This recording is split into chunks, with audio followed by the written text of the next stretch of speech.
Bonjour à tous et bienvenue sur unprovence.com. Alors on parle toujours d'un match référence. Qu'est-ce qu'un match référence? Un match référence qui a été fait samedi soir par l'Olympique de Marseille. On a géré les temps forts, on a géré les temps faibles, on a été maître du jeu contre cette équipe qui nous avait fait énormément de mal au stade Vélodrome. On n'oublie pas le match qu'avait fait Fofana. Il avait littéralement éteint notre milieu de terrain au match aller. Et donc là, le travail qu'a mis en place Jorge Sampaoli cette fois, s'est vu notamment, comme je le disais, avec le milieu de terrain. On parle de Bouba Kamara, on parle de Matteo Guendouzi et surtout de Valentin Rongier qui a un don, c'est dans le milieu, c'est le milieu récupérateur de l'Olympique de Marseille. Donc ce sont des hommes de l'ombre qui ont fait un travail extraordinaire, qui ont muselé Fofana.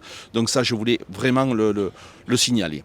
Après, on a un problème au niveau offensif, le problème Arkadiusz Milik qui ne joue pas et malheureusement ou heureusement pour nous, l'Olympique de Marseille gagne sans Arkadiusz Milik. Alors pourquoi, comment Arkadiusz a dit à plusieurs reprises qu'il n'avait pas de ballon. Il arrive à rester 15-20 minutes sans avoir de ballon et il s'agace. Donc il vient chercher le ballon à plusieurs reprises, donc il dézone et on n'arrive pas à le trouver. Donc c'est un véritable problème qu'il va falloir régler. On a eu la chance d'avoir un joueur Bakambu qui est venu nous renforcer offensivement. Alors on ne va pas s'affoler, mais malgré tout on parle souvent de temps d'adaptation.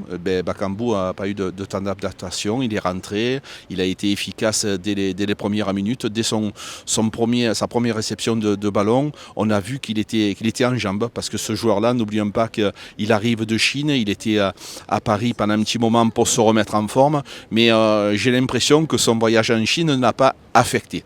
Donc ça c'est important pour nous, pour la suite de la compétition. Pourquoi? Parce que ce couloir gauche, il a été littéralement abandonné par Luis Enrique, par Conrad de la Fuente. Ça fait un petit moment qu'on a des problèmes à ce niveau-là. On a vu que l'entraîneur a aussi essayé de mettre Paul Lirola sur ce couloir gauche, alors que c'est un arrière droit. Donc il fallait vraiment un joueur à ce poste-là. Et je pense, sans être trop exagérateur, qu'on a vraiment un joueur qui va être efficace dans ce couloir.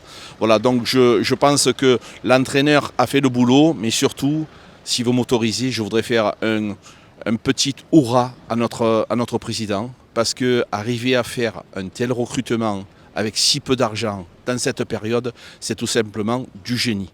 Donc voilà, je vous dis à très bientôt. Merci.